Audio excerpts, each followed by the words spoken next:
Hello, you are listening to Those Are the Girls with Mallory and Friends. I'm Mallory. I'm Isabel. Why did I say it? We are changing culture and bringing back traditional values. It was just funny because, it was kind of a pause. Anyway, as you guys can see, Isabel's back for the weekly teacap. I'm like, woo! I'm just kidding. Wait, why did I do that? Yeah. I'm a super shimmy. Okay, let's see. There we go. Woo! Okay, so Isabel is back. We have a very tea-filled episode for you guys today. But first, I want to do a couple of announcements. First thing is I want to say thank you, everyone, for listening. It seems like looking at the analytics, we've gotten a lot more new listeners. Probably thanks to Isabel. But also, too, I think, I don't know, people are finding us. And I appreciate everybody who listens and shares this. The only way that we'll get this to be higher up on the charts and have other girls find us and find the community, the team, the vibe, the tribe, however you want to call it. The only way they'll find us is if you share it with all of your friends, share it, tag us, tell everyone you know about this podcast. Seriously. We talk about so many great topics. We do the weekly teacap every Saturday morning. Well, it's trying to be every Saturday morning. Sometimes it might not be exactly Saturday morning. Love you, mean it. So make sure you're sharing. Also, rating and reviewing. Reviewing helps a lot, pushes up on the algorithm. That's one announcement. Second announcement is July 30th. If you live in Charlotte, we're going to be doing the Walk for Safe House Project. Episode 131, I interviewed Christy from Safe House Project about what Safe House Project is, what they're doing, and how we as a community can work to end human trafficking, what we ourselves are able to do. Make sure you join us July 30th. Last thing, if you want to join our book club, you join the Patreon. It's literally just $5 a month. $5, and you get the book club. We're going to go live in there. We're going to discuss the book Subverted right now. That's the name of it. I think that's all the announcements for today. Isabel, before we get started, how was your week? Horrible. No, I'm just kidding. Great starter. We're just going to skip all of that. We go straight to where it hurts. No, I'm just kidding. Let's talk. Let's elaborate on that. No, I'm just kidding. My week was okay.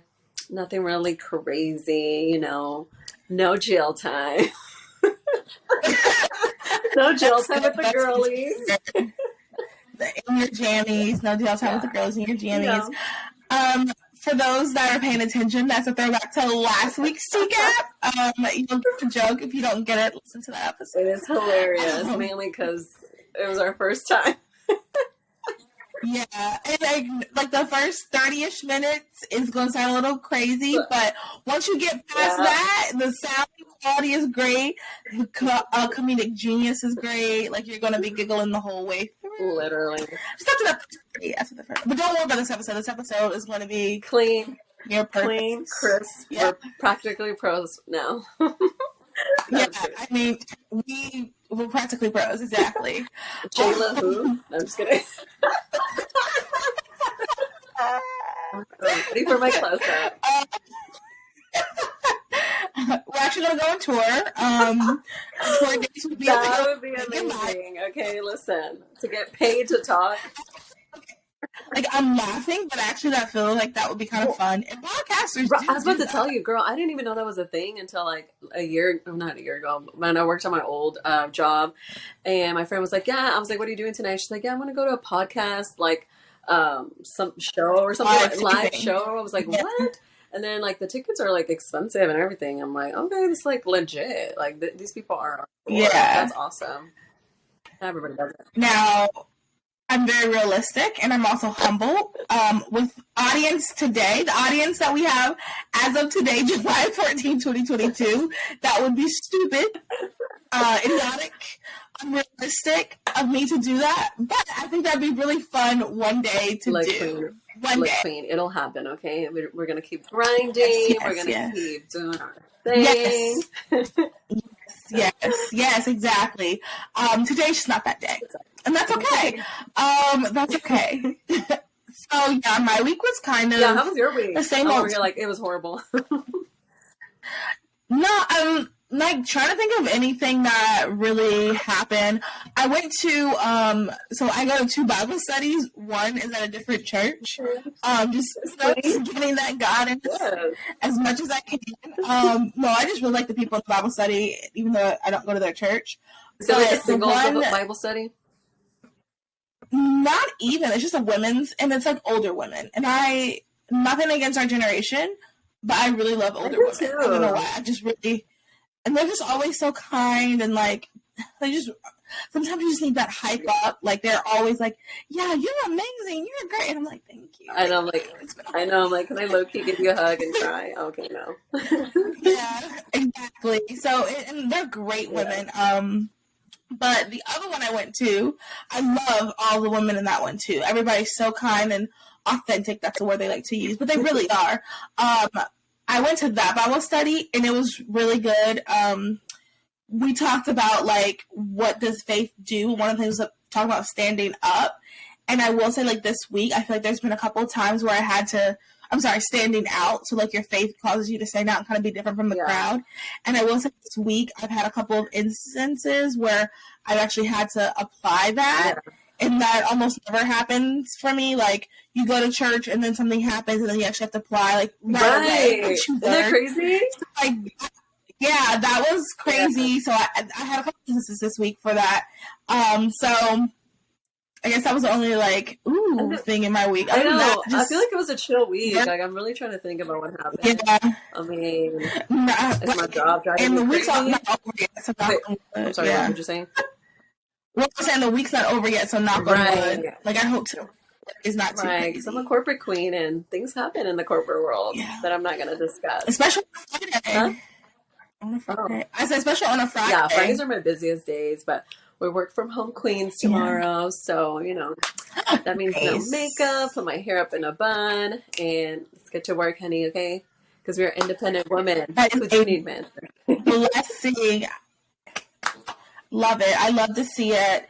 I'm trying to think of anything else. Is there anything you want to, like, say, announce, any exciting things going on? See, guys. Well, weddings in July. No, I'm just kidding. I was like, oh, okay. You see my ring. I'm just kidding. So we just discussed something similar to this, and I thought we were joking. Let's not. I'm just kidding. I know, I'm trying to think, but honestly, I think June and May were just so busy with travel. And they were just so, like, those months were so crazy busy. I think I probably spent a total of like 3 weekends at home. So I think I'm just like coming down from that like high, and there's really nothing exciting. I've tried to budget more. So I'm trying not to spend as much money, trying to recuperate from going out of town. I literally took like 8 flights in a matter of like 3 weeks. And that's a lot for me. Because first of all, homegirl over here has flight anxiety. So I'm like, it's not fun. And do you really? And then, you fly a lot. Yeah. I'm like, yeah. And people always say that. They're like, you fly a lot for someone that's scared of flying. I'm like, you know what? Yes. But whatever. I mean, and also it's just like when you have flight anxiety, but having someone by your side, it's like not that bad, I guess. You're like, you know, if something happens, we'll go down together. But if you're by yourself, okay, it's just me and Jesus. Like, Jesus, please take this plane. You're the pilot now, Jesus. I will say one time it was like a really, really bumpy flight, and it was turbulence. That's the word I'm looking for. It was a lot of turbulence. And it was like, it was maybe the most turbulence I've ever experienced. And the girl beside me was like freaking out. Like, and I'm good for the most part because I know the trick. Watch what are the flight attendants doing. I do that too. I'm like, if she's not worried, I'm not worried. Exactly. Well, the flight attendant sat down, so I was like, okay, all right, no, it's cool. But the girl beside me was like having a straight-on panic attack. And then I don't remember if I grabbed her hand or if she grabbed my hand. And we legit like held hands for the rest of the flight until it landed. And then like did not look at each other, just speak. It was kind of comforting. It was some random girl. I think probably around the same age. Some rando, we just were like holding hands. That's and like, hilarious. okay, it's gonna be okay. Like, just, at least you got the sweet girl. I always get like weird men or like just like people that are like couples, and I'm like, this is great. Like, I'm sure this girl does not want me groping her boyfriend. Yeah, probably don't deal with that. Yeah. But me and that girl, if we were gonna like, die, we had a moment. Well, imagine if like we had died and our hands, we were still holding hands. Imagine like what historians, like how the story that they would tell, and it's like, no, they just literally are just strangers that just happen to be sitting next to each other and having slight panic attacks. That's like so scary. So that is so scary to think of. Oh, okay. I'm like, that's funny to think of, and you're like, that's scary. I'm like, that's like very sad, morbid stuff. I'm just kidding. And I was like, no, that's so hilarious. Look at that. Okay, last thing about the plane, but seriously, the last thing you ever want to do before you get on a flight is look at the news, okay? So tell me why I'm like on my laptop. I'm like, okay, let me get some work, because I'm a corporate queen before my flight, And then I freaking see, oh, so-and-so plane caught on fire. I'm like, what? I'm like, I'm about to like have a panic attack before I'm like boarding the flight. Girl, it was like, yeah, I'm like, never ever look at the news because it's not your friend. I also don't drink coffee before I go on a flight. Like literally never. And when I do, I really regret it. Girl, it gets me shaky. Like, actually, the flight to Dallas, because obviously Houston, Dallas, like a 40-minute flight. I was like, okay, I do have flight anxiety, but that is like a short trip. Like, Isabel, you got this. You've done this like pretty, a few times now. Girl. And so I was like, you know what? I think I'm good. I think I can take a grande iced coffee from Starbucks because, coffee is life. I regret it. Freaking drinking that coffee because my anxiety was like through the roof, and the guy next to me, poor guy. I mean, I think he was like ex-military, so it was a perfect person to be next to.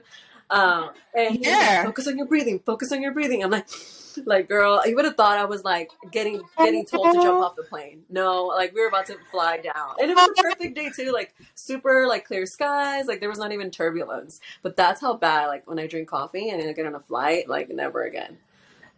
Anyway. Okay, yeah, don't do that again. I don't want you to do that stressed thinking about it. Okay, next. Okay, wait. Last thing about flights, and then we can talk. Okay, last thing.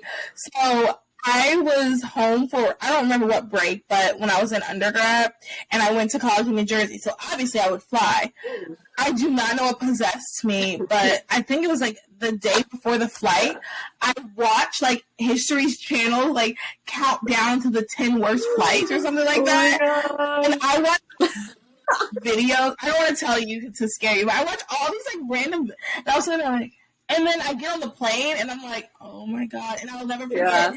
So like, on Lost and like movies like that, they always have like the kids playing in the aisle, sweet couples. I get on plane to sit down and I literally watch that and I'm like, oh my God, this is it.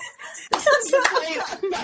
Like it was like from a movie. It felt like going in slow motion. Like, I'm not even trying to exaggerate. I know what you mean. The kids were playing in the hall. It was a really cute couple over there. You see a nice family, and it's like, oh my God, this is nice.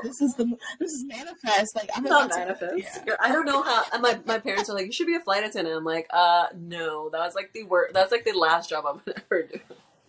I wouldn't even do it for free. I mean, not free. I wouldn't even do it if they paid me a lot of money. I'm so tired.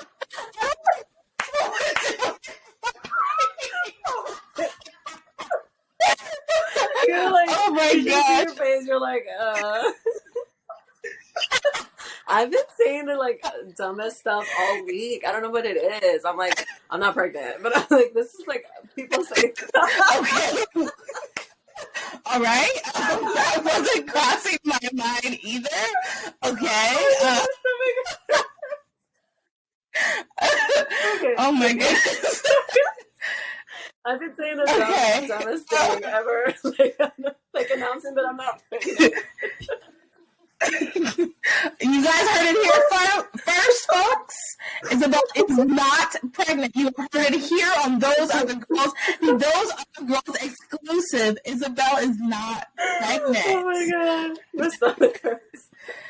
Anyways, I just apparently have all the symptoms, including pregnancy brain, which is actually sad because I'm probably dying and I don't even know it.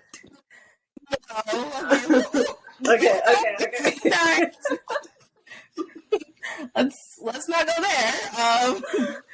You're probably tired. You do a lot. Yes, you're probably tired. You're busy. I did scare. What? I said you're a busy queen. I'm just trying. What'd you think? But no, because last episode I was like, oh my goodness, I keep interrupting her. I don't know if it was the audio or I was interrupting you. I felt so bad. I'm like, Isabel, shut up. No. I also think it was like the echo, but we fixed it, so there should not be any issues. This episode, and honestly, when there's two people, sometimes you kind of like are about to say the same thing at the same time, so you just gotta, when there's pauses here and there. Yeah, you're a pro. I'm like, okay, breathe, smile. I just don't want to be rude, okay, now, because this is your show and I am a guest, okay? It is everyone's show. It is everyone's show. That's how the vibe I want to. Yes, we're all having fun. We're all in Mel's room. Mel. You see what I'm talking about? I am way too tired. Okay. Okay. Do you want to get to the stories? Yes, please. Okay, so without further ado, here we go. We have our tea. We are ready to discuss some tea clink. Ooh. Okay. That's good. Let me take a sip. And let me take a few sips. For dramatic effects, So, our first story is brought to you by Page 6. Khloe Kardashian is expected a baby via surrogate with Tristan Thompson. Okay, so here we go. Khloe and her ex, Tristan Thompson, are expecting a baby via surrogate.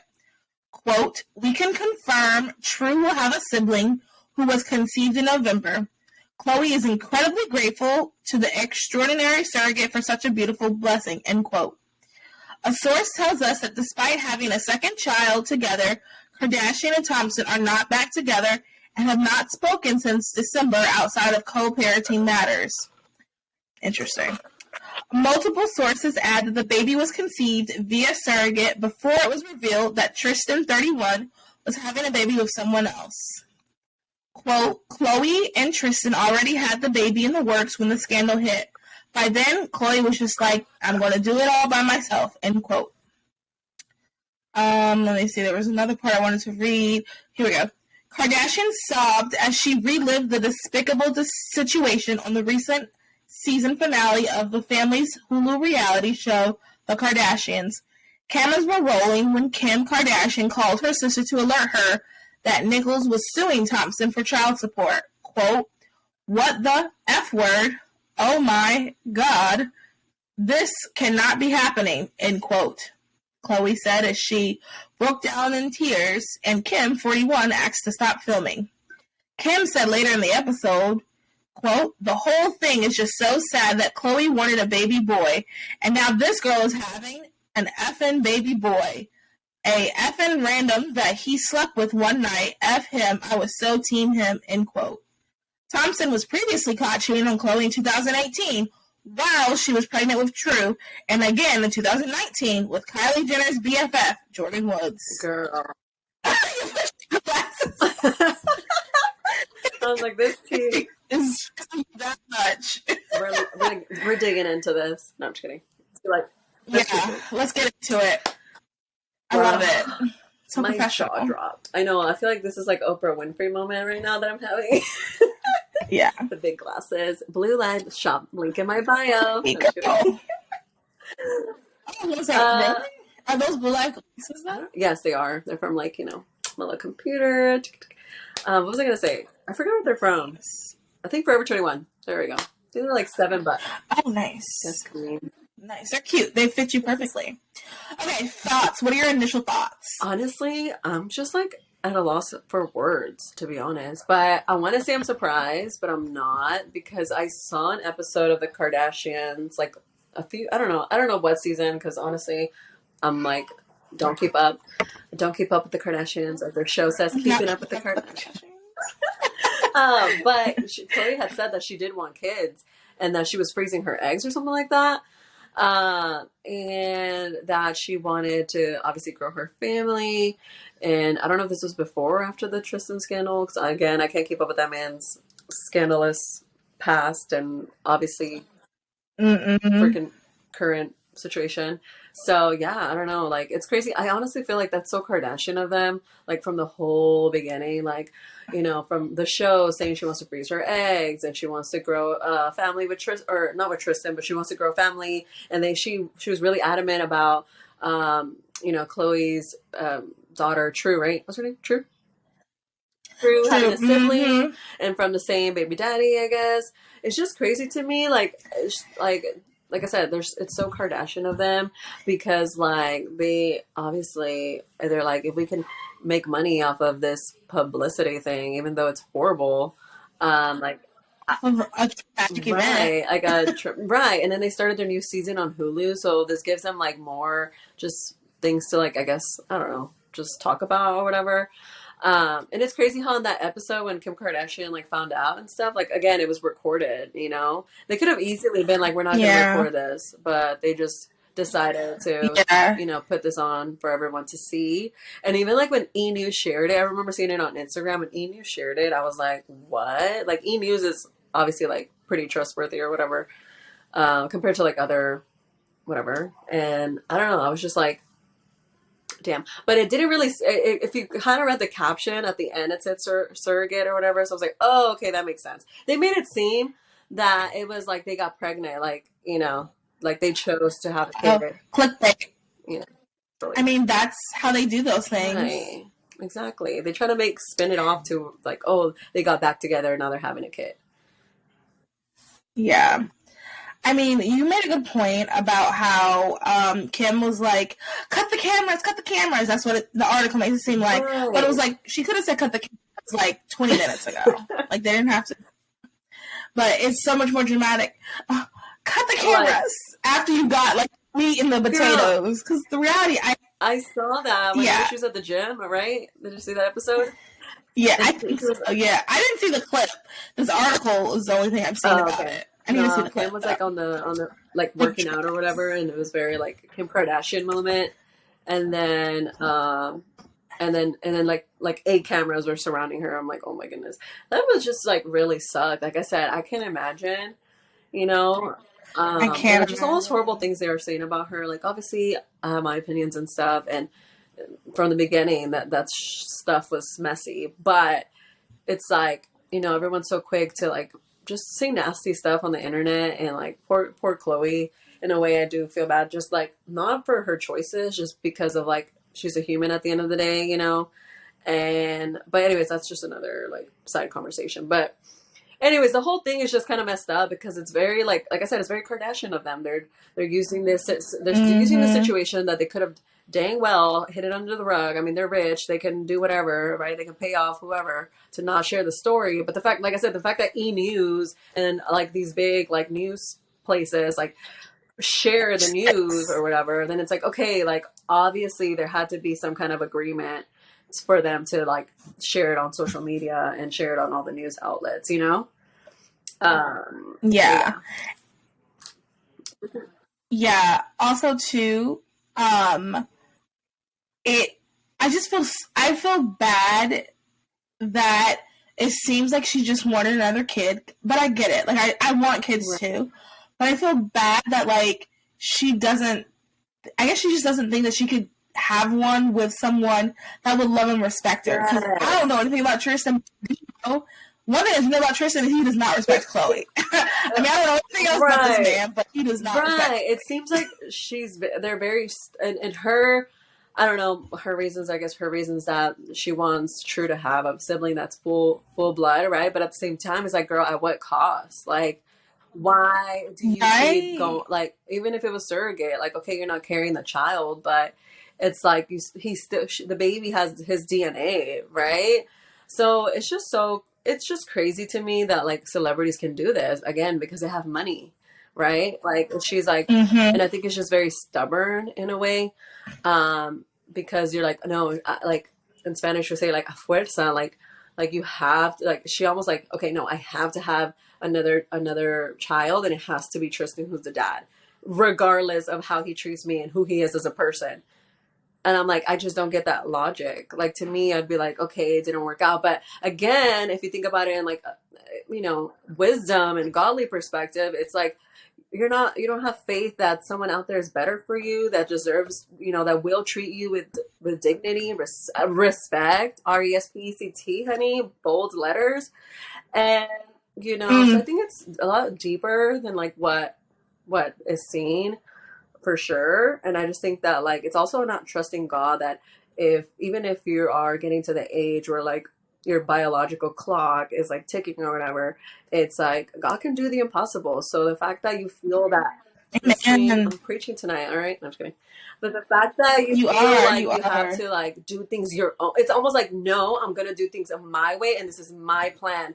When like God's literally trying to give you a sign, this man doesn't care about you, this man does not respect you, like this man doesn't even think you're worthy of an apology. Because the fact that they had to hear from the news, like she had to hear from her sister who found out through a news outlet, versus like the guy, the least he could have freaking done was came like straightforward to her, right? Like, or because he knew. It's not like this was a surprise for everybody. He knew what he did, and the girl was exploiting him, so he knew what was happening, and he didn't even have like the decency to tell her. Like, you don't think like she was gonna find out because your other baby mama literally is gonna birth your child, like, right? It's just crazy to me. But yeah, overall, I just feel like, oh no, like she's like, I have my plan, and my plan's my plan, and that's how it's gonna be. I want to freeze my eggs. I want to have a child in this date and this date. I want to have a surrogate, and Tristan's gonna be the dad, and like that's it. Period. So I mean, I guess she's getting what she wants, right? Which is another child, another baby, be a surrogate. Tristan's gonna have another baby with her, be a surrogate.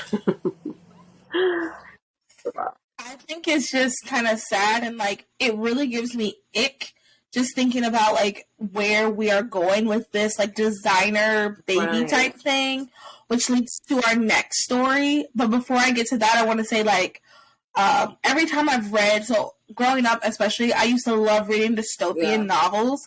And two themes I noticed in dystopian novels. One is that all the books are burned, like there's no books. So, scary on that. Tomatoes. And number two, tomatoes. And then number two, I always notice that like you can have designer babies. You can pick and choose. Like, okay, I want a kid with like blonde hair. Like, it was this one book I'll never forget. Like, it takes place in the future.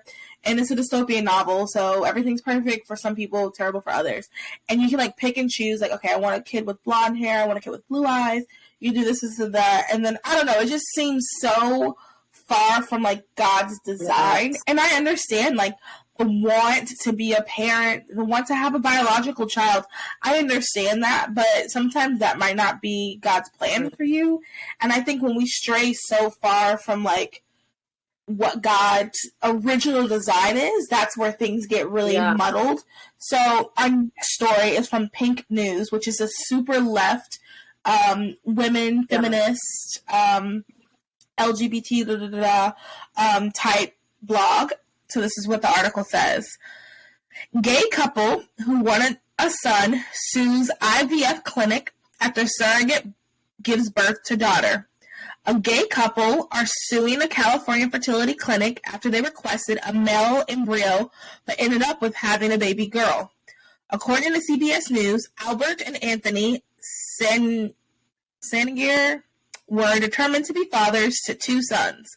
Before the couple wed in 2013, they had already chosen the names of their future kids and even created Gmail accounts for them. Weird. The HRC fertility clinic and fertility specialist Dr. Bradford A. Kolb reportedly assured the couple that they could make this happen. The couple were explicitly clear that they wanted a male embryo implanted in their surrogate. Oh. Okay, the Gmail account thing is weird, and I wonder if that's just like I thought, like, yeah, and they even created Gmail accounts, because in my head, I'm like, yeah, like, they even created Gmail accounts. Yeah. I was like, I wonder, like, how... Like, I know, that's so funny. Like, how does that... Well, that's not funny, but, like, out of the whole story, literally Gmail, like, stuck out to me. Yeah. Wow. Okay, Okay, girl, I so, see you with these topics. so you know, well, no, I'm just, and it kind of meshes back to the surrogacy, back to like being outside of God's design. And I just think it's really, I think I feel sometimes, like it's one thing, like truly, okay, like if you're struggling with infertility, I definitely think like there's ways to, you know, if there's medicine to help with that, right? But I think when it's like, oh, like, I'm single, right? I'm just gonna go and tell this woman to carry to find us. Well, first of all, I don't know what I would need, but whatever. I don't know. Like if I'm I, older and I need someone young to have my child, I don't know, right? I just think that's just like yeah, personally for me. And obviously, if you're listening to this and you don't necessarily believe with share values or beliefs, like that's okay. But this is obviously Mal's podcast, so and I'm always going to share my values and beliefs. But I also think that like yeah, we're going to talk right about it. but yeah, I mean, I just think like you just have to pray as a as a Catholic, as a Christian. Like my faith comes first, and that's in every aspect of my life, right?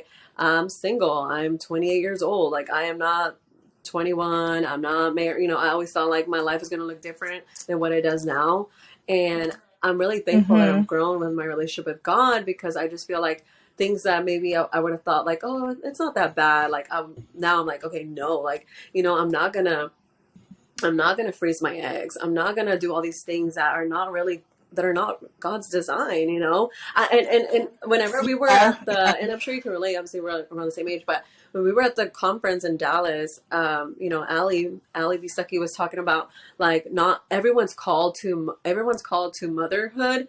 It just might look different. Like everyone's called, not everyone, but women are called to be yeah, motherly, even if that doesn't mean you're a birthly mother, right? Like I don't have to birth a child to be motherly, to be nurturing.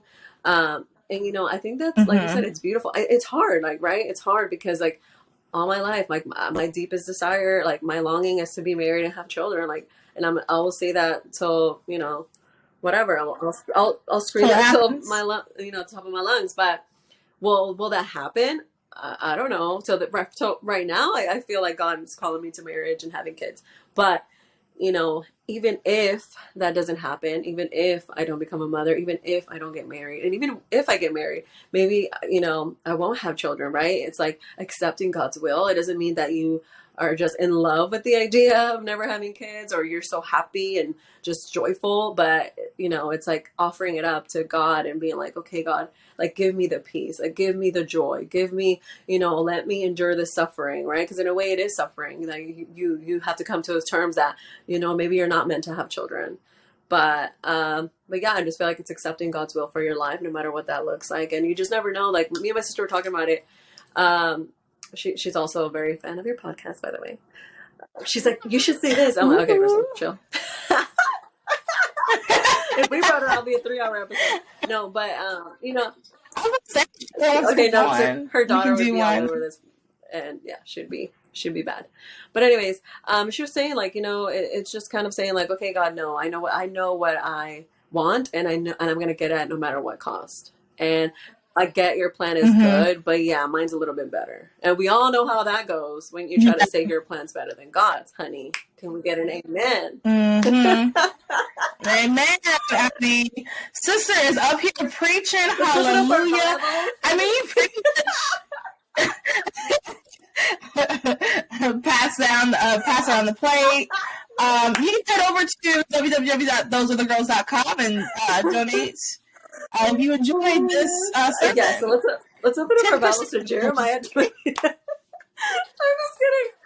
Well, But no, but you're making lots of sense, and like I am right there with you. I thought about like I'm saying this who's as living someone it? who Literally did living think it. about Like talk freezing. about like living. Yeah, I thought about freezing my eggs. I saw a TV show about it. I was like, oh, you know what? I don't know. Like I am young, and it is something that I think about. You're like, So I I am, think yeah. I think about like I think about it now.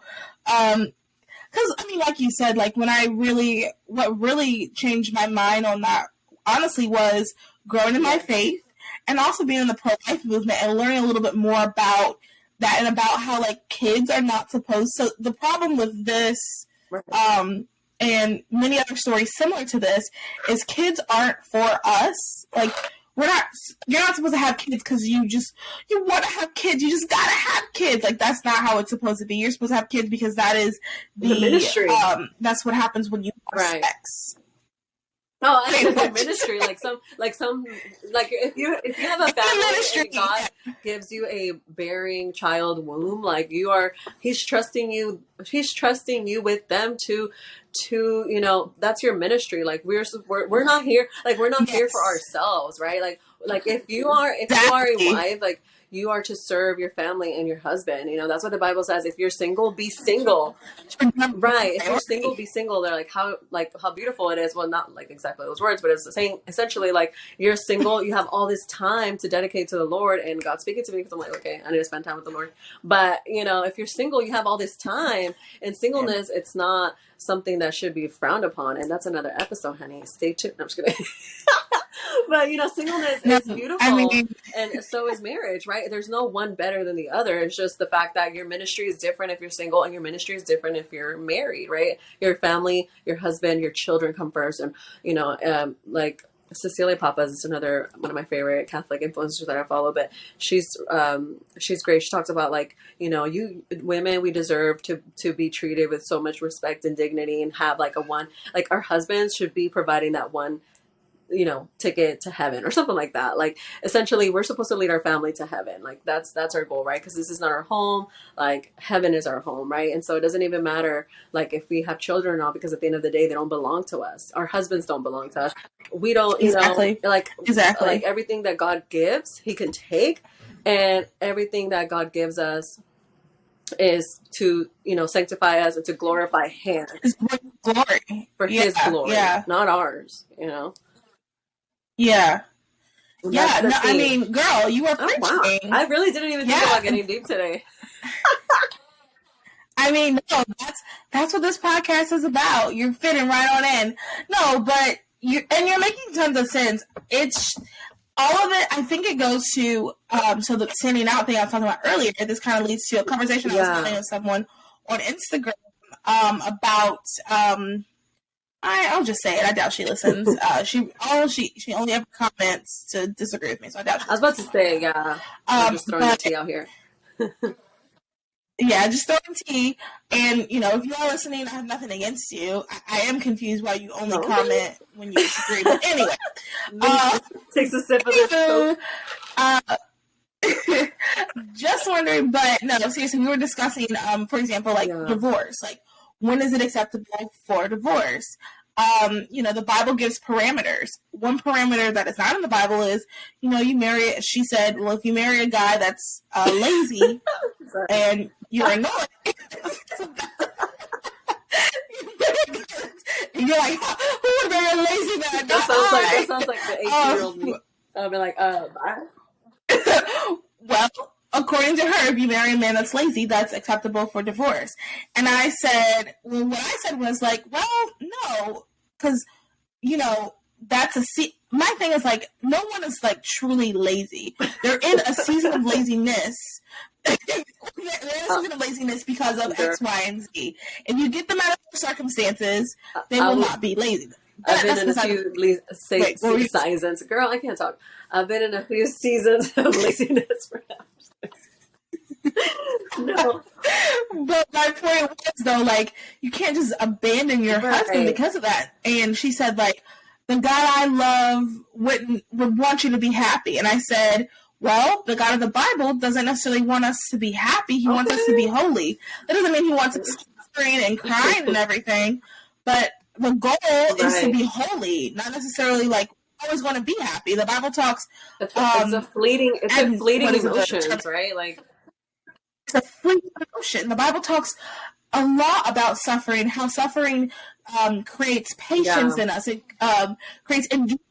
It's a good thing. So maybe your suffering for that season is helping your husband figure out why he's lazy. He's probably lazy because he's depressed. Why is he depressed? Did he just lose his job? Is that why he's being lazy? Is he depressed because he lost his job and feels like he's not a provider? This is where you as a wife step up. Anyway, we were having a conversation, and all of that, like, back to surrogacy, all of that picking and choosing, that all goes back together to just this feeling that we feel like we have to be I just happy. feel like it's not that. Well, wait, let me just say this last thing. It's not that we can't be happy. Like, I don't want anybody to hear me saying that. God isn't necessarily saying be sad, cry all the time, be depressed. God is saying be holy. And sometimes the holy thing, because that's our goal, to be holy, we'll never be holy, but to continue to work to holiness. We're working on our own salvation. We're going to heaven. So, you know, the goal is to do that. And sometimes in that part, in this season, in this time, what the holy decision might not be the happy decision, but that's just for a season. Amen, girl. All right, and I think, and just to piggyback, okay, I'm like piggyback, such a corporate world, girl, I can't talk. But I was gonna say, yeah, and like to anyone listening that may not share these same values or beliefs, first of all, we're so grateful that you're listening in, and second of all, you know, we can all agree to disagree. We're just talking from our perspective, and I think that with the whole surrogacy and all of that, there's just so many like gray lines, like you said, it's like one is too far, right? And it's not, we're not coming from a like, oh, we don't want you should be happy that you have kids, or you should do this and this and that, and like you should do, well, we're not telling you what to do, we're simply providing our perspective. And like I said, I would just take it up to God, honestly, because he knows your heart, he knows your desires. So if you feel a certain way, like pray about it, right? Like pray for clarity, pray for peace, pray for us, right? Like I just think that if we took the time to like actually like listen to each other and try to see where the other people are coming from, even if we don't share the same beliefs and values, like seriously, if you're a believer, like take it to God and pray about it. But we're just talking because it's like we said, it's a topic that I feel like we need to discuss more. And like you said, when is enough, or how far is too far, right? So that's all we're really saying. And that's a really good disclaimer. And it's a hot topic. A lot of people are talking about it on Twitter this week. And you're right. I think these are topics we have to discuss because, as Christians, this is something that's going on around us. And we need to know, like, how do we respond? What do we need to do as Christians? And obviously, everything we're saying, like, don't necessarily take our word for it if you are a Christian even. Like, go to the Bible. What does the Bible say? Does the Bible say God wants you to be Because at the end of the day, time? it's not what we say. Bible like, I'm gonna live for an audience of one, and I'm sorry if I'm as much as I like, you know, people that know my heart know. Bless you. People that come from people that know come from my heart, girl.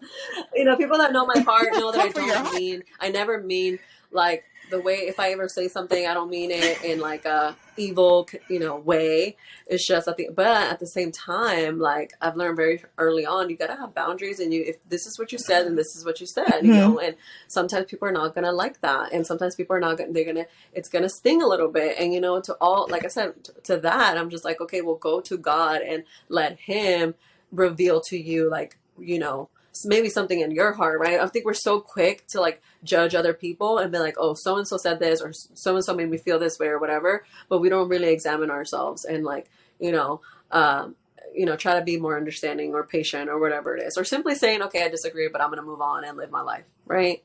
So because at the end of the day, I literally can't force you to do something. And, you know, that's not really the point.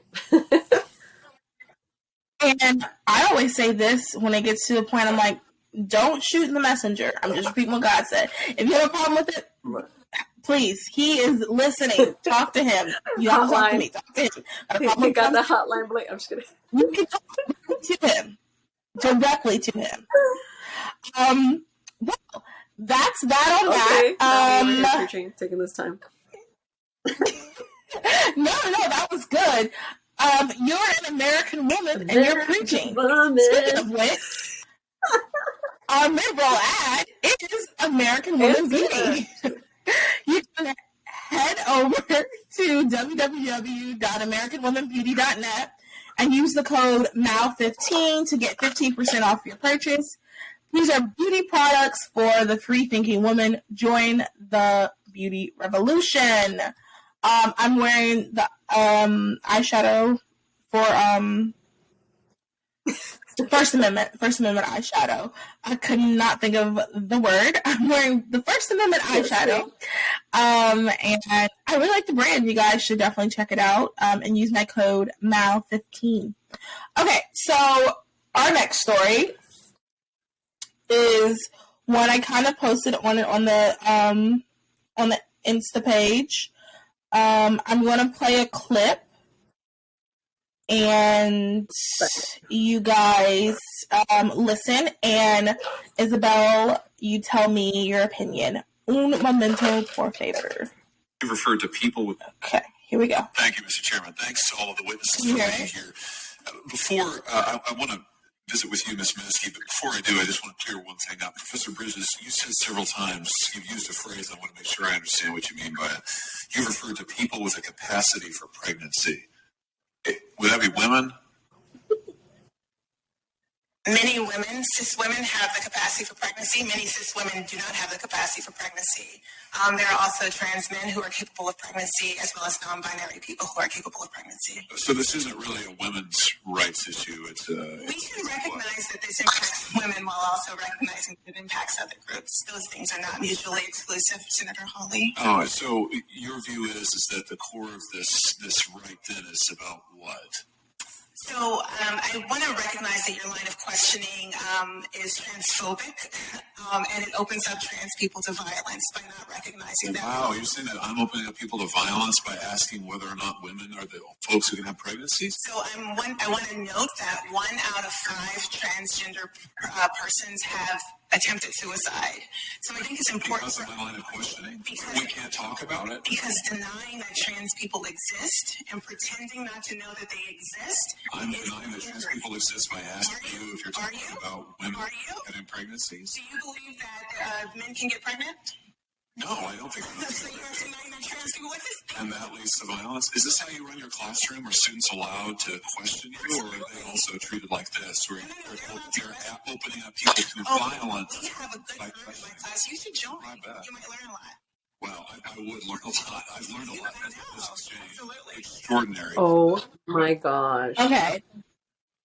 That's clip 1, and then clip 2 is not as long. 1 second. Okay, so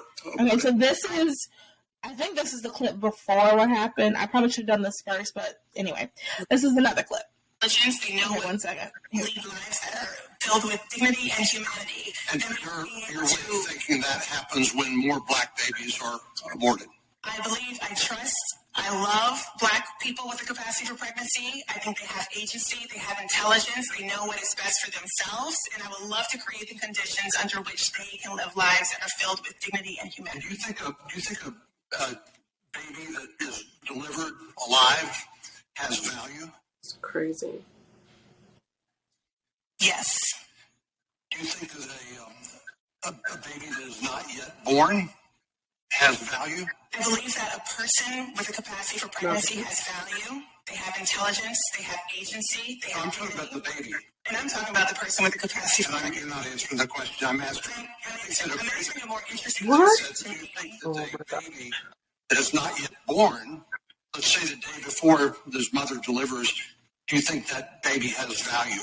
I think that the person with the capacity for pregnancy has value, and they should have the ability to control what happens to their lives. Well, and I just note you refuse to answer the question. Ms. Harrell. Wow. All right, ladies. Wow. And Isabel. I said ladies, that doesn't, well, ladies listening, and men. Yes. Grateful for those other guys. Are you hey, are both you single? Anyway, keep going. That's the real question. Yeah.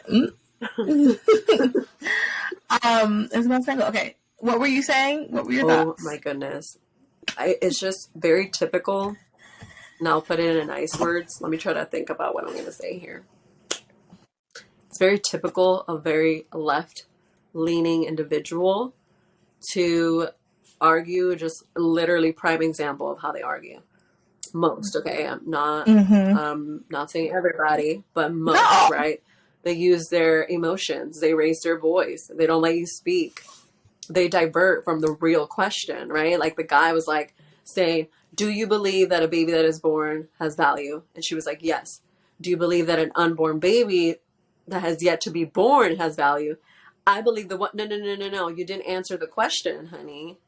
But she's like, I answered a more I answered a more interesting question. She was like, fumbling, because they don't have, because science science proves, you know, that a baby is a baby regardless of, you know, life begins at life begins at conception. conception. So there's no ifs and buts, but it's just crazy how, like I said, it's very typical. They try to divert the questions and they don't answer what's being asked, you know?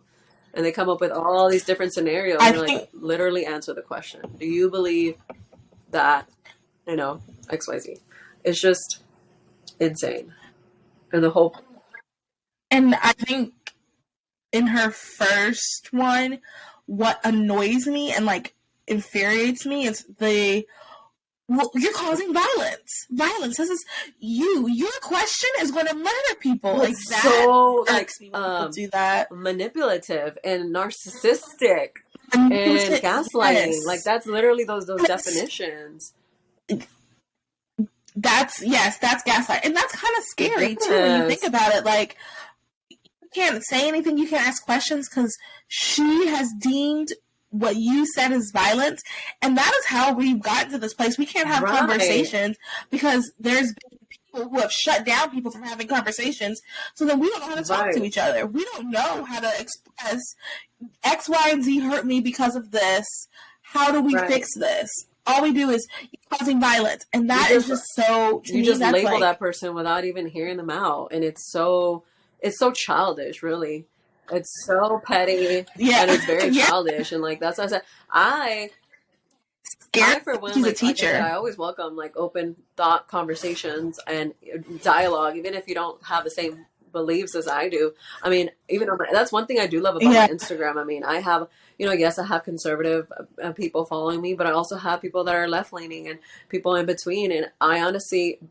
That's one thing I pride myself in. I feel like hopefully I come out as very like respectful of no matter where you stand in the spectrum. But like, again, my whole thing is like, you just need to respect me as well. That's it. Like, you have your voice. This is America. You can voice your opinion, right? Everybody has a right to their opinion. But also I can have an opinion and I have my own beliefs and values. So don't shut me down for saying the things that I believe in just because you don't agree with them, you know? And so my whole thing is like you said, we have gone overboard to where we don't even hear each other and we're not even open to hear what the other person has to say. And in this case, that lady lady, she was just going off. Like, it wasn't even answering the question, like very typical, very emotionally led, very deranged. And person with the capacity of pregnancy, I mean, that just like what is that? Like a mouthful. It sounds like a lot of words to say woman. I saw this tweet I want to read really quick that someone said that I thought was very good. It was an astute commentary. I should have pulled it out. Give me 1 second, everyone. It was an astute commentary. Okay. This person says, gotta love how a woman who says, I feel this isn't necessarily about the person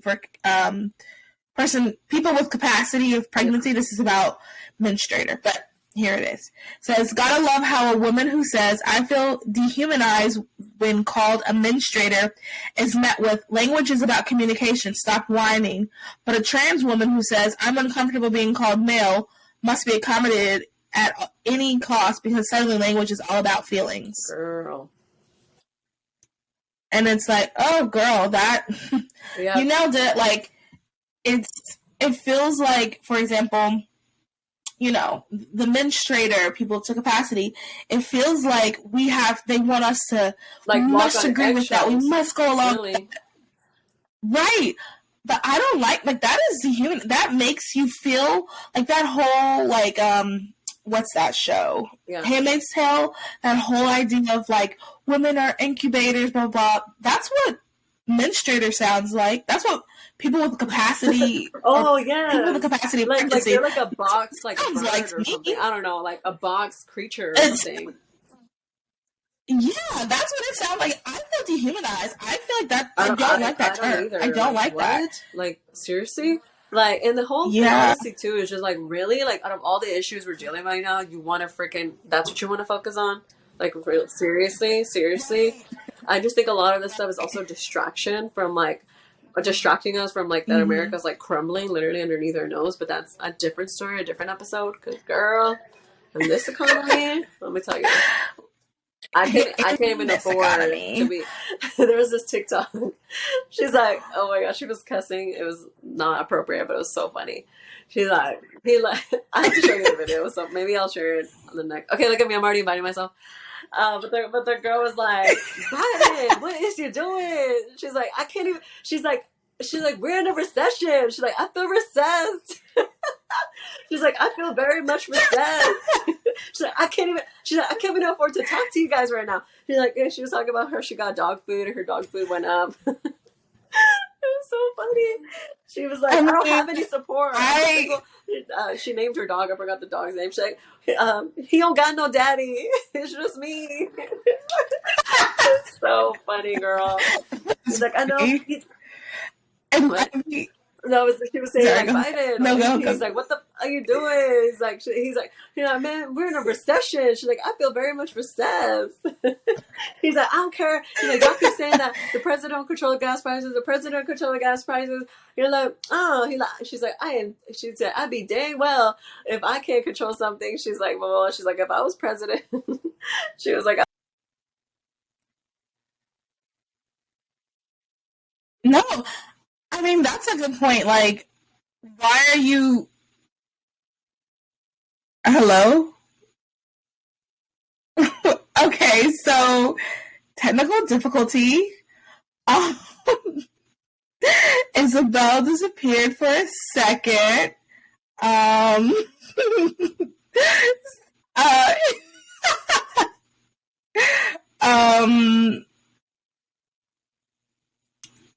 Okay, I don't know what happened. I'm telling her to come back on. I'm just narrating because I don't want this to be just blank space. She's gonna come back on. This is kind of funny. Just a small little technical difficulty. I think she's back, you guys. I think she's back. I think. Oh, really? This happens? I feel like God was like, okay, girl, chill. No. What the heck? It's okay. I was going in on my little TikTok recap. You were, and it was funny. Whatever. No, but that video is so funny, girl. I'm gonna send it to you. You're gonna laugh so hard. Okay. I'm a single mom. Well, is like that you're making a very valid point about how she's concerned about making sure that we say people with capacity of pregnancy in this economy. Like we cannot afford that right now. Right, we cannot. Time we can have this conversation, but right now we can't. This is very typical. This is very typical of the left leaning people, or not people, but the government, right? It's let's focus on stuff that literally doesn't matter versus, on the real issues like putting food on our table and these gas prices. We're all going to suffer. Right now, we're all suffering, right? Left, middle, whoever. You didn't vote. Great. Look, we're all paying the same gas prices. We're all suffering, okay? We feel very much recessed. I'm having to cut back on my coffee. No, I'm just kidding. Right. I mean, I definitely feel recessed. Let me tell you. I feel recessed. So, last thing. One thing that's hard about... Last story. One thing that's hard about being recessed... is the dating. I don't know what I'm trying to say. This topic's about dating. Yes. I'm playing that. Yes. I feel like we need something light to end it. Because I feel like this episode was a little bit more heavy. What? It's going to be heavy. It's about dating, and you a lot of people have on my Instagram, I've had a conversation with people about this. So this will be good. This is a quick clip from Twitter. Everybody, and here we go. Getting to marry doesn't necessarily mean that you are expecting the person you're with to be your wife. That's not what it means. No. That's not what it is. It just means that. What it means is your end game is marriage. Yeah. That's what it means. It means that when when you're dating to marry, it means that your end game is marriage. And you're constantly seeking to find the person. As a matter of fact, I think that people who date to marry probably go through more relationships because they move on as soon as they realize that this person is not someone I can marry. I'm glad you said that because I kind of want to get something off my chest because my friends kind of give me a lot of slack for that because it's like, oh, like you talk to so many girls and just like, oh my God, like you're always talking to somebody or like I cut people off pretty fast. And it's like, it's not because I'm just like, oh no, I don't like these women or because like I'm trying to be like a hoe or something like that. You know what you want. I know what I want. And if this girl is not meeting that, so I think the way I look at it is based off attraction. So one of the first things is attraction. Cool, if I'm attracted to you, all right, cool. Now we can engage in conversation.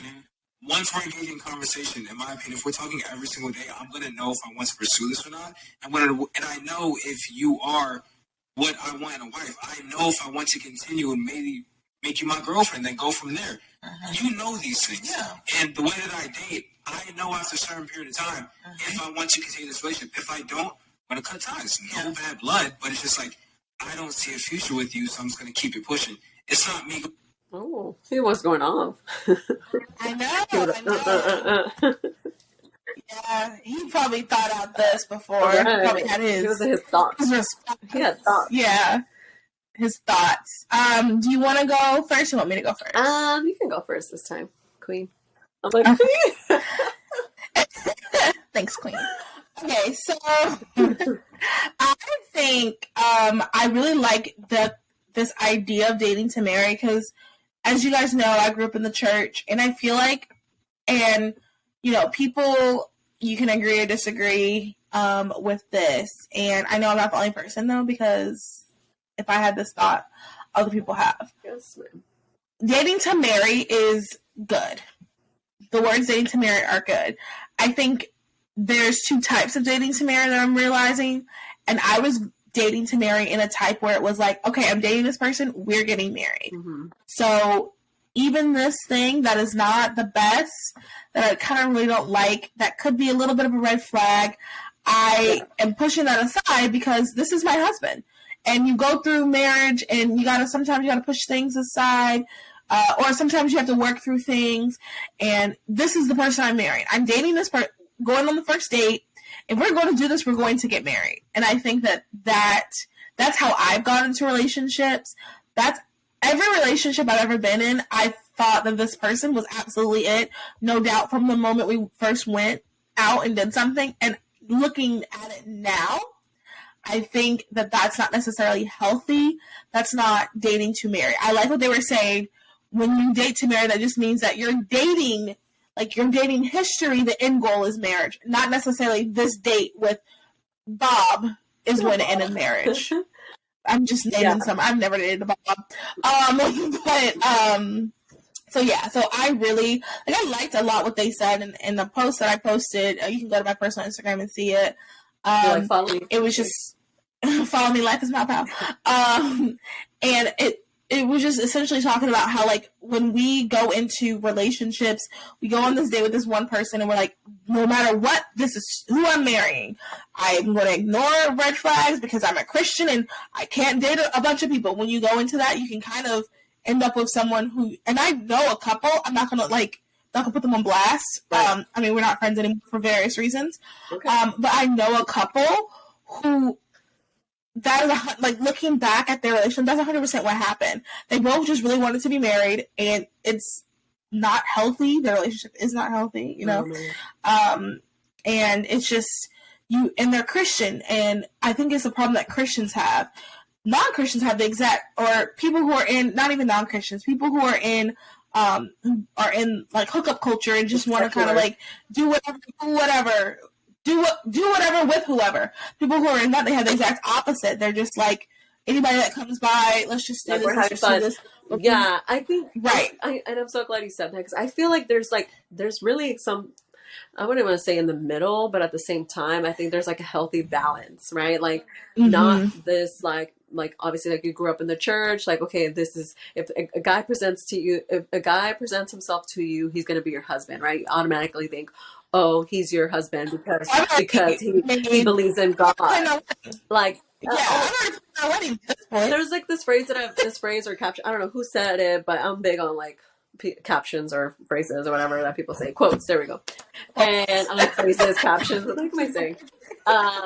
Is that To say just because he's a godly guy doesn't mean he's a good guy. Like, not every godly man is gonna be your spouse, right? That's just like not it.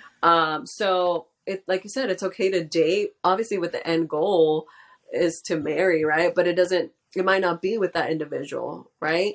And I think that dating is, look at me, I'm gonna act like I'm a pro. I'm just kidding. What I've found in dating is that, you know, you just like one day, that's literally what it is. It's one date. It's one experience. You can't go in thinking like, okay, I'm meeting this guy. He's a Christian. We're going to get married. Like, you know, I used to be like, and that in maturity, that's how I went on dates. Right. Like I was like, this, here we go. Yeah, well, and probably to you was because of your like, right, like you're like, okay, I grew up in the church, and this is how I viewed like marriage and dating. In my case, on the other hand, like I didn't grow up in the church. Like I was, you know, a late convert, and so it was like, okay, it was navigating dating before I gave my life to Christ, and then navigating my dating life after I gave my life to Christ. So obviously very different. But what I've learned from dating, because I've been single for a long time, you know, it's just like a date is just a date. Like, you know, it doesn't, I would go on dates and think, oh my God, he's my husband, because that's just me. I'm very like, I lead with,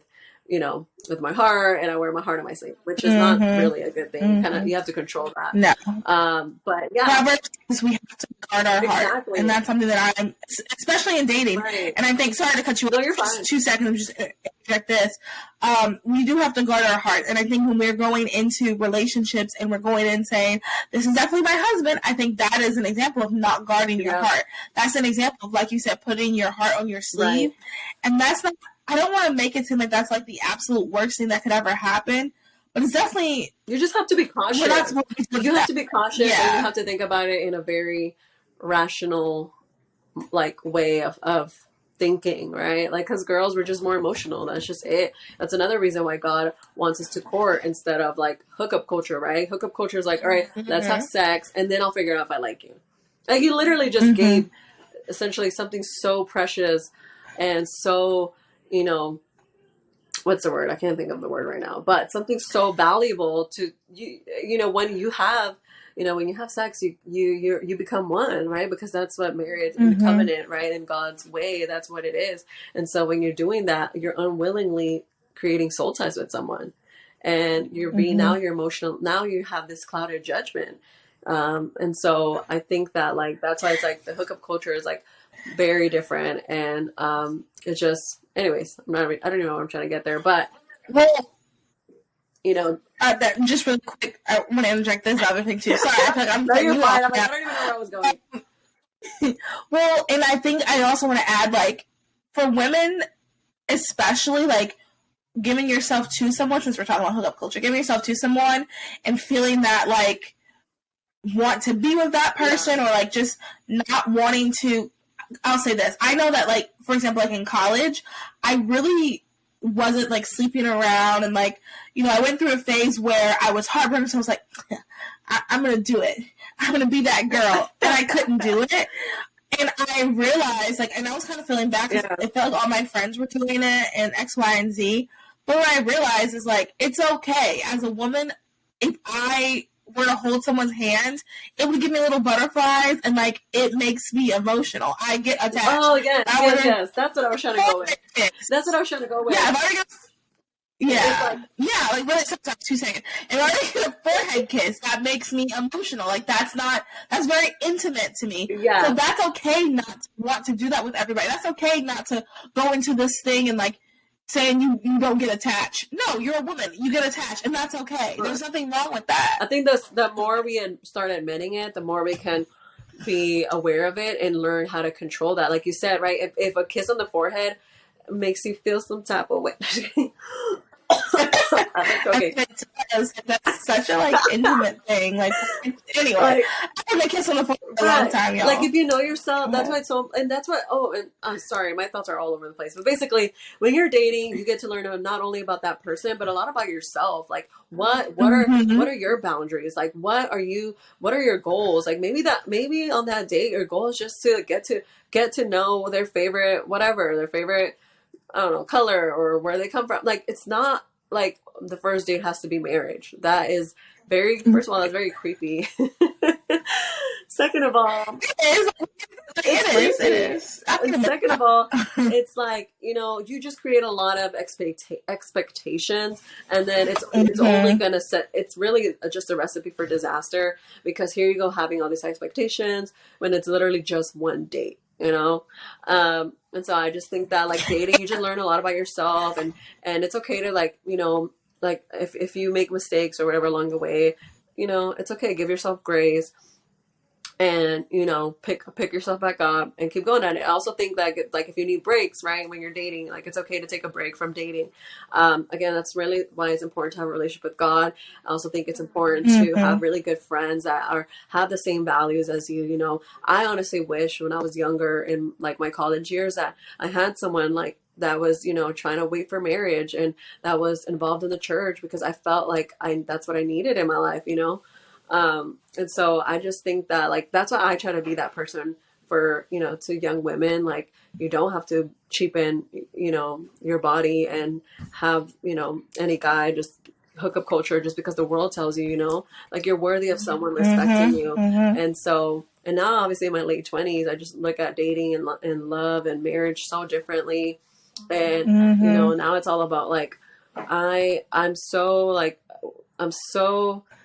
conscientious of who I allow in my life that I've worked so hard on myself. I'm trying to heal with God's help. Obviously I'm trying to, go on this healing journey of like past trauma, past relationships, whatever, right?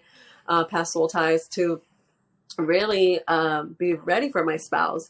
And so, but anyways, long story short, it's like it's okay to like take baby steps in dating, and seek out godly counsel.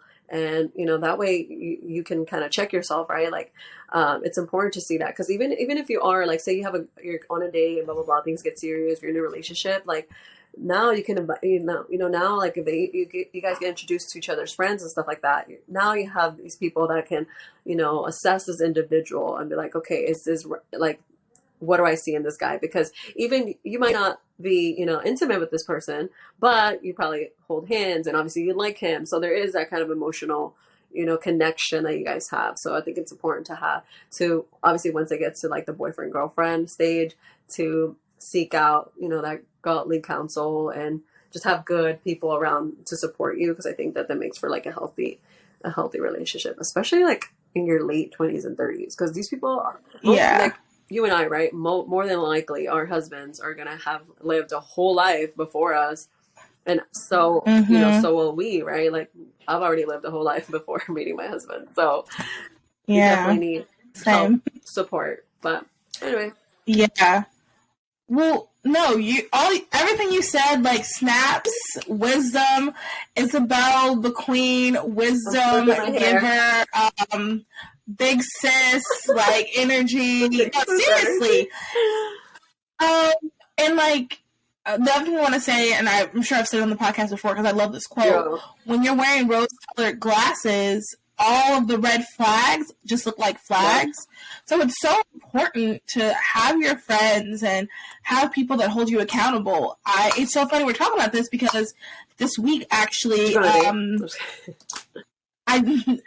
no, but anyway, you put me on a spot like that. Not really, we can talk about it off air, but I had a conversation with a girl who I consider a sister and a woman who I consider a mother, and we talked about a situation that I'm in. I don't want to get too specific because this person might listen to the podcast. Well, that probably gave it away, but anyway. Long story short, we were just talking about like what we were talking about dating and like what you value, and like as a Christian, I need a strong man who is seeking after God constantly, who is submitted to Jesus, because I, as a Christian woman, am going to submit to him. Right. So I can't submit to a man that's not submitted to Jesus. Right. I mean, there's so many things that can go wrong with that. But we were just talking about that, and I think that I needed some clarity. Well, the reason why I brought it up to them, because I really wasn't going to tell anybody about what was going on. I brought it up because I did need some clarity, and I think you made a very good point. At our age, and honestly, even at younger ages too, it's good to have people to discuss things with, because, you know, sometimes you can be making decisions that might not, your rose-colored glasses could be on. Right.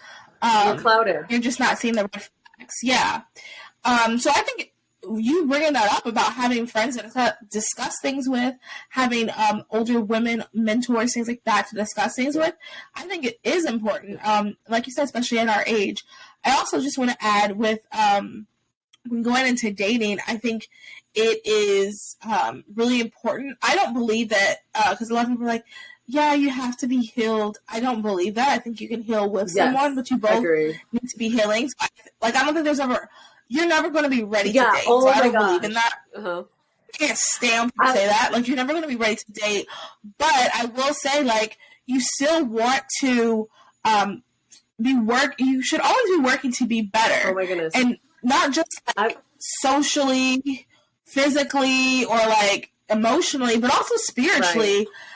If I'm sitting here saying I want a man to spiritually lead me, I can't be, you know, so spiritually behind. If I'm saying I want a man, well, no, seriously, like, I have to also be reading my Bible, because if he's reading his Bible every day, if he's praying for me and praying with me every day, and I'm just like, la-di-da-di-da, like, that's not, how is he, I mean, obviously he's a man, so he can help me, but it's not, you know, you still want to get yourself together in all aspects, physically as well. You know, I'm working on my health. I can't sit here and say, I want a guy that's like 6'10" and, you know, like a giant. 6-pack. Yeah, I don't know why I said 6'10". That would be very difficult for me. I'm 5'3.5". That would be scary. Like, our whole relationship would be me doing this the whole time. You're gonna need those sticks, you know, like the costume people at the carnival. No, but for real, all I'm ever going to see is his chin, because I'm not going to be able to see his actual I had a face. friend I work with. On a wedding day, I'll have to be, like, lifted up. Anyway, not 6'10", but y'all know what I mean. I can't say I want this perfect body person if I'm not working on myself. Right. Like, and even if, you know, I can't say I want someone who is ambitious if I'm sitting at home, you know, eating bonbons all day. Yeah, like, so, you have to be ready for what you're praying for. But you're so right. I think, my God, there's a whole other episode we could do of, like, people think cringy things that people say to single people. One of them is like, stop looking. Okay, so I'm supposed to be in the corner for like 50 years of my life, and my husband's just gonna come knocking going upstairs in my room, knows where I live, and goes to my closet and pulls me out. That really pisses me off. Or just like, maybe there's something that you need to work on, that God's trying to, and I mean, I get where the sentiment comes from, but at the same time, like you said, I don't have to be this perfect person with no flaws to like somehow deserve a husband or be worthy of a husband. Like, that is for the birds. Okay. I just don't like that. And I forgot what I was going to say. I'm like, I can keep going, but I want you to like say what you got to say. I was gonna say, what was the first thing you said? It was about like I was gonna say, oh my God, I don't even remember. It was saying like, stop looking, it'll come whenever you least expect it. And I'm like, to a certain extent that's true, but I'm like, me accepting dates from guys that want to treat me to a dinner or to a cup of coffee or whatever, that's not me looking. That's just me accepting, because I'm like, at the end of the day, I'm single, right? Like, that's what single people do. They go on dates. I also have another thing like that really irks me, and this is mainly from guys that I am dating, and they're probably childish, which I shouldn't even be dating them in the first place, but I honestly think that it's okay. And you might have different opinions, but I think it's healthy to go on multiple dates. Again, whenever you have those boundaries of, I am not going to be exclusive. I'm not going to hug them. I'm not going to kiss them. I'm simply getting to know them. right? Because honestly, you don't know anyone an explanation or anything like that when you're literally going on 1 or 2 dates, right? I think because you're getting to know people, and I think what sets up, especially women, like if you're someone that gets like attached easily and you only have one person that you're like going on dates with, okay, next thing you know, they're like, hey, honestly, I don't think it's working, blah, bye. And then all of a sudden you put all your effort into this person that clearly wasn't doing the same in return. But it's not even about what the other person's doing or not. It's simply about like, you're not my boyfriend. So I'm single, I'm dating people. I don't think I need to disclose that until it gets to a point where, hey, we are enjoying each other's company. We see this going somewhere. And now you want to, you know, snatch me up and take me out from the street. I'm just kidding. Like, you know, you want to be exclusive with me. It's like, no, you don't get husband privileges. I literally went on 1 date with you. Like, I'm sorry. I do believe in being respectful and being open and honest, right? But I don't want this whole, like, who else you talking to? Who's on the roster? I'm like, first of all, chill. Second of all, I don't want to disclose that. But anyways, that's just annoying to me. That's something that's recently been happening. I'm just like, it really pisses me off. If it's been 1 or 2 dates and you guys haven't really clicked like that, I don't think there's anything wrong with dating multiple people. I think once you realize, okay, you're starting to have feelings, it's starting to go a different direction, I think that, you're going to naturally kind of knock people off the roster, but I do think you should have that conversation really quick, and then we're going to have to close because we're at an hour and 20 minutes. Yeah. I was trying to say earlier was, what I've learned is it will just happen when it happens. Right. I know people who, because they also say, as soon as you're content. I know people who were not content at all, and they are married now. Right. Can we talk about it, girl? We do gotta wrap it up. Like, well, yeah, and I know people who were. And this is another thing I want to say. You are abstinent. We all are. If you're a Christian, you're a woman. Specifically, this is Women's Podcast. Your abstinence is for Jesus. It's for God. It's not to deserve a husband. It's not to make you more of a husband. With that being said, I know plenty of girls who have slept, they have repented, but who have slept around and are married now. Right.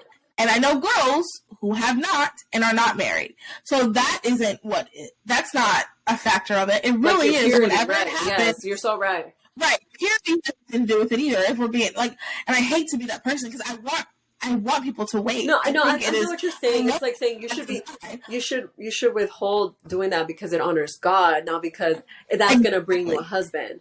You know? Exactly. And I think a lot of times what we're taught is that it'll bring you a husband. Yes. Your husband's going to honor you more. No, because I hate to say it, 9 times out of 10, 9.5 times out of 10, your husband didn't wait either. So like it's subconscious. Like, I think it is, like you said, it's kind of subconsciously in our. It's. I think it's like the devil, because he tries to put shame, and like like I said, so many episodes we could do. Look at me trying to edit all your videos. Yeah, I'm like, and this week we're gonna talk. I'm like, you're gonna have no more guests. It's just gonna be me. No, I'm just kidding. But seriously, like, I think that's just like the enemy trying to shame us from our path, shame us from having a beautiful future, because God says that He wants to, whatever He has for us is beautiful, whether that's a husband or not. Again, it goes back to like the whole beginning of the podcast when we said everything should be, our lives is to glorify God, and it might not be the way that we have hoped. It might not be the way that we have pictured it. It might not be the way we have it in our vision board, because that's not how God operates. God has a perfect plan for us, and it is good. And even if, that's one of my favorite Bible verses, like, even if He is still good, because He is. So Amen. It's just like, like you said, pure, just because you are saving yourself from marriage doesn't mean you're just going to be granted a husband. It's not a prize. God is our ultimate prize, right? Living eternally with Him is the prize. And even in the meantime, I think it is beautiful that if you're someone that God has blessed you with a spouse and blessed you with children, I think, like, if you're listening to this podcast, it should definitely make you feel like grateful for what you have, and because other women desire that. Like, obviously, I desire that. So I think it's beautiful. Let's cry. Let's have a little moment. No, because I'm a strong queen. We should be content in all seasons, because all seasons are granted by God. Exactly. God is His sovereign hand is over our lives. So if right now, Isabel, I think you're the only guest I've ever had that's single. All of my friends are married. No, honestly, like, the joke is keep hanging out, like, amongst my family, because I make single friends, and then they always end up married soon. So that's my life. Yeah. I got you. Keep hanging with me. I have this thing. I know you're gonna meet someone soon. I have this thing where, like, oh, you're a girl, you're single, you're gonna get engaged next week. Like, you're hanging out with me, you're getting engaged. Yeah, and I don't even have anything to do with it. For whatever reason, whenever I become friends with single girls, they always end up getting married and engaged. Sometimes they have things too, but that's neither here nor there. Let's wrap this thing up. Oh my goodness. God is love. His sovereign hand is important. We're just grateful to be on this rock praising our Savior until we get to heaven. Not us having this Bible class right now. Yeah, this was a very Bible-heavy, relationship-heavy episode, but whatever. I hope you guys enjoyed it. And if you did, share this episode with all of your friends. Rate, like, excuse me. This tea made me kind of burpy. I'm so sorry. I don't think you get it. Did you hear it? Oh my goodness. I wonder if you can hear it. Okay. That's so embarrassing. I do not like doing that. Act like you did not hear that. If you enjoyed this episode, make sure you rate, like, review, subscribe, share with all your friends. And if you think Isabel is super funny, let us know somewhere. If you think she should come back again as a co-host for a weekly tea, like, let us know if you like having her on. I mean, maybe we can keep doing this a couple more times. And if you hate me, don't say anything. Yeah, if you hate her, just don't comment at all. Do not say a word. Neither one of us want to know. I'm not one of those people that's like, oh, if you don't tell me. Like, no, don't tell me. Just don't talk to me. If you don't like me, just don't talk to me. You don't have to tell me. Don't talk to me. I can pick it up. Anywho, share, rate, review, subscribe. I think I said it like 16 times. Head over to our website. Cute merch is available. Join a Patreon. Seriously, we have a lot of other things in store, and we do need financial help for that, so that'd be awesome, because we're working together. It's just $5 a month. That's the cheapest one. $5. That's all we're asking. $5. I guess that's it.